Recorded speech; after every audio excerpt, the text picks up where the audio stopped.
देखिए आज हम लोग फिर से पुनः वर्ग 15 के तत्व में नाइट्रोजन हम लोग पढ़ लिए, नाइट्रोजन फैमिली, नाइट्रोजन के यौगिक सारे उसके पढ़ लिए। आज हम लोग दूसरे तत्व वर्ग 15 में फास्फोरस पढ़ रहे हैं।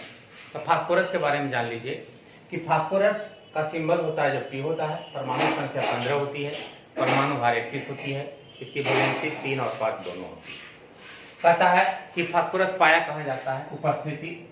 तो फास्फोरस मुक्त अवस्था में नहीं पाया जाता है, यह जब भी पाया जाता है तो यौगिक के रूप में पाया जाता है, जैसे फास्फोराइड के चूर्ण के रूप में, फ्लोर एस्पेटाइड के रूप में। यह इसके अलावे फास्फोरस बहुत सारे यौगिक के रूप में भी पाए जाते हैं। तो कहता है कि यह जानवरों के हड्डियों में 58% पाया जाता है। इसके अलावा यह खून और शरीर के दूसरे भागों में भी पाया जाता है फास्फोरस। अब फास्फोरस हम लोग कैसे प्राप्त कर सकते हैं, बना सकते हैं, इसके बारे में जान लीजिए। यह फास्फोरस शरीर के लिए अनिवार्य आवश्यक तत्व है। बनाने की विधि में कहता है कि जब हड्डी के राख को यानी हड्डी के चूर्ण को या फास्फोराइड के चूर्ण को सिलिका बालू SiO2 और कोक के चूर्ण के साथ अच्छी तरह मिला करके मिश्रण को किसी विद्युत भट्ठी में 1273 केल्विन ताप पर गर्म करते हैं। अब आप जानते हैं कि विद्युत भट्ठी में 2 इलेक्ट्रोड लगे होते हैं, जिसमें विद्युत धारा प्रवाहित करने पर भट्ठी गर्म होने लगता है। अब 1273 केल्विन ताप पर जब गर्म करते हैं तब फास्फोरस प्रदान होती है। लेकिन फास्फोरस प्रदान होने के लिए इसमें 2 अभिक्रियाएं होती है। सबसे पहले जब हड्डी के राख को यानी कि फास्फोराइड के चूर्ण को बालू के साथ, सिलिका के साथ मिलाकर गर्म करते हैं। जब फास्फोराइड के चूर्ण को, ये फास्फोराइड का चूर्ण है, और जब इसमें बालू और कोक 2 चीजों का मिश्रण को डालें किसी विद्युत भट्ठी में और उसको 1273 केल्विन ताप पर गर्म करते हैं। विद्युत भट्ठी में 2 इलेक्ट्रोड होता है जिसमें अभिक्रियाएं होती है। तो जब हड्डी के राख को या चूर्ण को, फास्फोराइड के चूर्ण को बालू के साथ, सिलिका के साथ मिलाकर गर्म करते हैं, तब यह सबसे पहले फास्फोरस पेंटॉक्साइड का निर्माण करता है, P2O5 का निर्माण करता है और कैल्शियम सिलिकेट बनाता है, जो कैल्शियम सिलिकेट धातु मल के रूप में बाहर हो जाता है। पुनः P2O5 फास्फोरस पेंटॉक्साइड को कार्बन के साथ अपकृत कराते हैं, इसको कोक के साथ अपकृत कराते हैं। तब अपकृत कराने के पश्चात फास्फोरस अलग हो जाता है और कार्बन मोनोऑक्साइड अलग हो जाता है। इस प्रकार कैल्शियम सिलिकेट धातु मल के रूप में बाहर निकल जाता है और फास्फोरस के वाष्प को जल में ले जाकर के संघनित कर लेते हैं।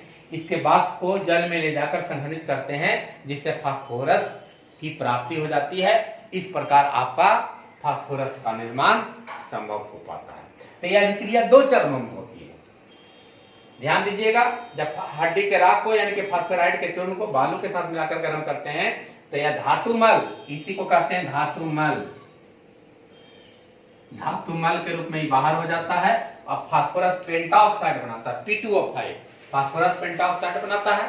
पुनः फास्फोरस पेंटॉक्साइड को कोक के साथ अपकृत कराते हैं तो कार्बन मोनोऑक्साइड बनता है और फास्फोरस के वाष्प को जल में संघनित कराते हैं तो फास्फोरस का निर्माण हो जाता है। इस प्रकार आपका फास्फोरस बनाने की विधि समाप्त हो गया। अब हम लोग पढ़ते हैं फास्फोरस के अपरूप। देखिए फास्फोरस के अगला टॉपिक है फास्फोरस के अपरूप। तो फास्फोरस के 5 अपरूप हैं। सबसे पहला है श्वेत फास्फोरस, व्हाइट फास्फोरस। इसी का दूसरा नाम है पीला फास्फोरस। श्वेत फास्फोरस कहिए या पीला फास्फोरस कहिए। दूसरा लाल फास्फोरस, तीसरा सिंदूरी फास्फोरस, चौथा काला फास्फोरस और 5वां बैंगनी फास्फोरस। ये 5 फास्फोरस में सबसे इंपॉर्टेंट फास्फोरस है श्वेत फास्फोरस यानी कि पीला फास्फोरस और लाल फास्फोरस। महत्वपूर्ण है ये पीला फास्फोरस और लाल फास्फोरस सबसे इंपॉर्टेंट है। ये दोनों में बार बार डिफरेंस पूछ देता है या इस दोनों का गुण पूछ देता है। तो फास्फोरस के कितने अप्रूप? 5 अप्रूप है। श्वेत फास्फोरस यानी पीला फास्फोरस, लाल फास्फोरस, सिंदूरी फास्फोरस, काला फास्फोरस और बैंगनी फास्फोरस। ये 5 फास्फोरस में सबसे इंपॉर्टेंट है श्वेत फास्फोरस और लाल फास्फोरस। तो हम लोग श्वेत फास्फोरस और लाल फास्फोरस के बारे में इसका स्टडी करेंगे, इसके गुण का अध्ययन करेंगे। देखिए हो गया। देखिए फास्फोरस के 5 अणु बताए, उसमें श्वेत फास्फोरस और लाल फास्फोरस सबसे इंपॉर्टेंट है। तो दोनों का गुण देख लीजिए। कहता है कि जो श्वेत फास्फोरस होता है वो हल्के पीले रंग का पारभासी पदार्थ है। इसका गंध लहसुन के समान होती है। लहसुन में जो गंध होती है सेम उसी के गंध का समान होती है फास्फो, यानी कि लहसुन में भी फास्फोरस की मात्रा पाई जाती है। यह विषैला होता है, यह मोम जैसा मुलायम होता है, यह कार्बन डाइसल्फाइड में घुल जाता है। इसका जो अनुसूत्र होता है वो P4 होता है। अब देखिए लाल फास्फोरस, यह लाल रंग का अपारदर्शक होता है। इसमें किसी भी प्रकार का गंध नहीं होती है। यह विषैला नहीं होता है, यह विषैला नहीं होता है। यह चूर्णित होता है। यह मोम जैसा मुलायम होता है लेकिन यह चूर्ण के समान होता है। यह कार्बन डाइसल्फाइड में नहीं घुलता है। इसका अनुसूत्र P4 का होलेन होता है। तो देखिए इसका अनुसूत्र P4 होता है, इसका अनुसूत्र P4 का होलेन होता है। यह पीले रंग का होता है, हल्के पीले रंग का होता है, या लाल रंग का होता है। यह पारभासी होता है या पारदर्शी होता है। यह मुलायम होता है, यह चूर्णित होता है। यह विषैला होता है, यह विषैला नहीं होता है। तब इस प्रकार इसके दोनों का गुण भी है और ये दोनों का अगर अलग अलग आ जाए विशेषता, तो विशेषता भी दोनों का अलग अलग आप दोनों को लिख सकते हैं। अब देख लीजिए श्वेत फास्फोरस से लाल फास्फोरस और लाल फास्फोरस से श्वेत फास्फोरस कैसे बनाया जाता है, अब इसके बारे में जान लीजिए। तो श्वेत फास्फोरस से लाल फास्फोरस का परिवर्तन और लाल फास्फोरस से श्वेत फास्फोरस का परिवर्तन हम लोग कैसे करेंगे, अब इसके बारे में देख लेते हैं। देखिए तो कहता है कि जब श्वेत फास्फोरस को आयोडीन की उपस्थिति में, जब श्वेत फास्फोरस को आयोडीन की उपस्थिति में, जब श्वेत फास्फोरस को आयोडीन की उपस्थिति में 523 केल्विन ताप पर अक्रिय वातावरण में गर्म करते हैं, तो गर्म करने के पश्चात यह लाल फास्फोरस के रूप में परिवर्तन हो जाता है। एक साल एक क्वेश्चन आया था कि श्वेत फास्फोरस से लाल फास्फोरस कैसे परिवर्तन करेंगे। तो श्वेत फास्फोरस से लाल फास्फोरस में परिवर्तन करने का तरीका है कि जब आयोडीन की उपस्थिति में 523 केल्विन ताप पर गर्म करते हैं तो यह लाल फास्फोरस में बदल जाता है। लेकिन अब माध्यम कैसा होना चाहिए, अक्रिय होना चाहिए, अक्रिय गैस के वातावरण में। और जब पुनः लाल फास्फोरस को आयोडीन की उपस्थिति में अक्रिय गैस के वातावरण में 823 केल्विन ताप पर, 800, जब लाल फास्फोरस को आयोडीन की उपस्थिति में अक्रिय गैस के वातावरण में 823 केल्विन ताप पर गर्म करते हैं, तो गर्म करने के पश्चात यह श्वेत फास्फोरस का रूप में परिवर्तन हो जाता है। तो लाल फास्फोरस से श्वेत फास्फोरस और श्वेत फास्फोरस से लाल फास्फोरस में परिवर्तन करने का ये तरीका था। अब देखिए लास्ट टॉपिक किसका बच गया, फास्फोरस का।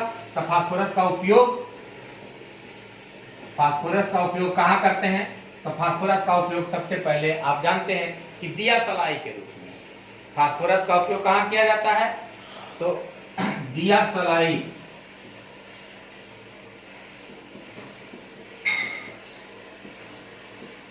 सलाई के रूप में।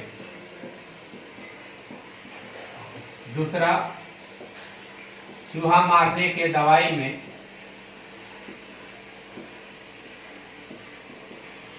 फास्फोरस का उपयोग दिया सलाई के रूप में करते हैं, चूहा मारने के विष में करते हैं, आतिशबाजी के सामान में, आतिशबाजी जिसको हम लोग कहते हैं क्या, बम पड़ाका, आतिशबाजी के रूप में फास्फोरस का उपयोग किया जाता है। फास्फोर ब्रांज बनाने में किया जाता है।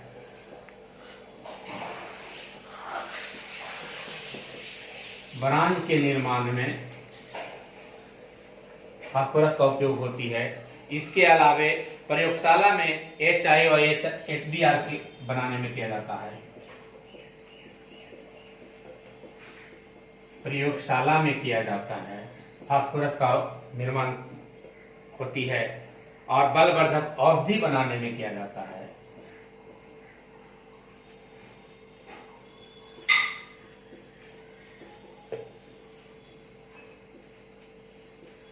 बलवर्धक औषधि के रूप में फास्फोरस का उपयोग किया जाता है। तो फास्फोरस का उपयोग देख लीजिए, दियासलाई के रूप में, चूहा मारने के विष में, आतिशबाजी के रूप में, चूहा के विष में, दवाई में यानी कि विष,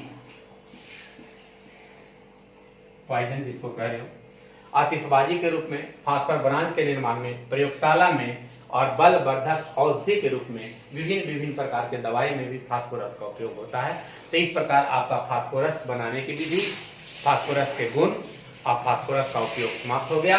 अब हम लोग अगले टॉपिक में, अगले क्लास में पढ़ेंगे फास्फोरस के यौगिक, यानी कि फास्फोरस के यौगिक फॉस्फीन,